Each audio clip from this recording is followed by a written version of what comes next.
Diogenide young yats, Ganyankahaga, Niiokwaganyatin. So my name in Mohawk is His Bright Fire. And as I said, I'm Mohawk from Mohawks of the Bay of Quinte, or Tyendinaga as it's known. And the last piece was my clan, which is the Turtle Clan. I've been raised in white culture, and it was only about 10 years ago that I learned that I had these native ancestors, and have spent the last number of years researching, getting to meet people at Tyendinaga and reconnecting. But it's been tricky, and yeah, I'll leave it at that. So I'm Saya VanGeest, and I'm one of the members of the Storytelling Guild. And Bruce, we appreciate you being here, because what we want to do is hear the Indigenous point of view about the event and about storytelling per se. So here's a question that we have for you.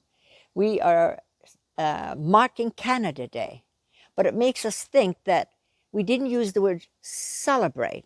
And we're wondering, from an Indigenous point of view, what does that mean to mark Canada Day? How does that speak to you? And how can we, in a respectful way, mark Canada Day, keeping in mind the Indigenous perspective? Marking Canada Day is tricky for Indigenous people. And it's even trickier when you come from two cultures. I mean, I grew up white, and I think I need to preface this with a little story. My dad served with the Queen's Own Cameron Highlanders. He landed in Normandy a week after the invasion began. He drove a Bren gun carrier from Normandy through the lowlands, through the Netherlands, and ended up in Germany in 45. So when I hear people talking about coming to Canada and celebrating this land, I get it.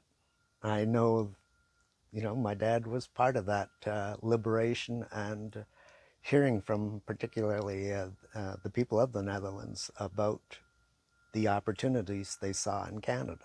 So I get that aspect. The other flip, of course, is it's as though there was nothing here before 1867, and we were here. And so there's some pain, there's a bit of anger. Without saying too much about the people who run Canada Day in Guelph, it's been hard to get their attention to what is really needed. And for me, what would be needed would be a chance to say, we were here, we have been custodians of the land. Let's use Canada Day as a time to recall the treaties that we signed. Come back to that dish with one spoon. The idea that we're in this together. We're going to share resources. We're going to share the land. We're going to make sure there's enough for our grandchildren and great-grandchildren. And we're going to keep the spoon in the dish clean. We really need to work on that last piece. So, Bruce, here's another thing we're wondering. We are storytellers, and a lot of the members of the Storytelling Guild are teachers, or at least we share a passion about stories. And some of the most wonderful stories, they're so dynamic, they're so energetic, there's such wisdom in them. And that, of course, is the Indigenous stories. And those stories go way back from Turtle Island tradition. So what we want to know is, how can we show appreciation without appropriation? Appropriation and appreciation are really tricky things. It's like a continuum. So there's no sharp divide, I don't think. I think it's a case of knowing, and the first step is, where did your story come from? How did you acquire it? Was it a story that you heard in a public space, and so there's no specialness to it? It may, no, let me say it a different way. It should have a definite location. If you are told that this is a native story, run away. If somebody says this is a story from the Chippewas of Nawash, and I heard this from Elder James, then you know it's an authentic story because it has provenance. There's a name associated. And then the question would be, do you have that elder's permission to tell the story? If you can say yes to those, then you're appreciating and you have the right to tell it. If you don't, then you need to go back and build that relationship. We have something called reciprocity. So if I heard a story from a storyteller, I would listen carefully to it.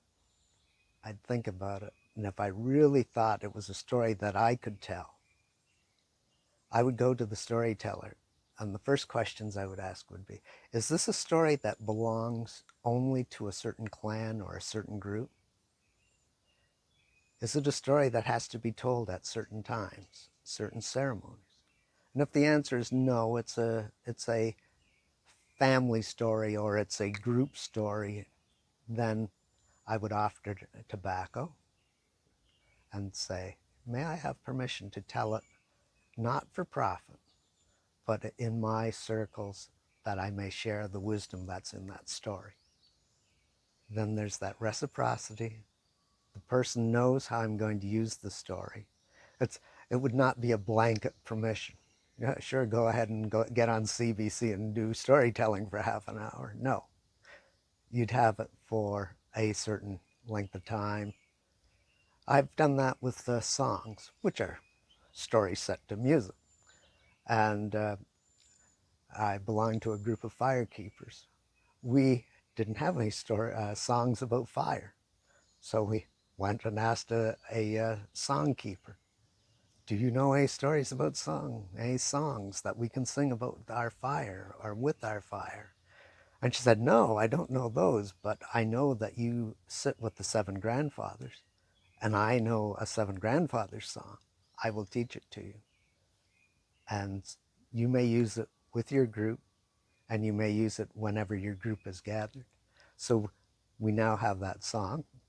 It's going to take a while to learn it, but it's now ours to, but we do not have permission to share it with someone else. If another group came to us, we would have to say, you need to go and talk to Kelly, not us, because it's not ours.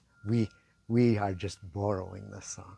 So I hope that answers that long-winded way of getting up to appropriation and appreciation. But yeah, they're wonderful questions, and you really need to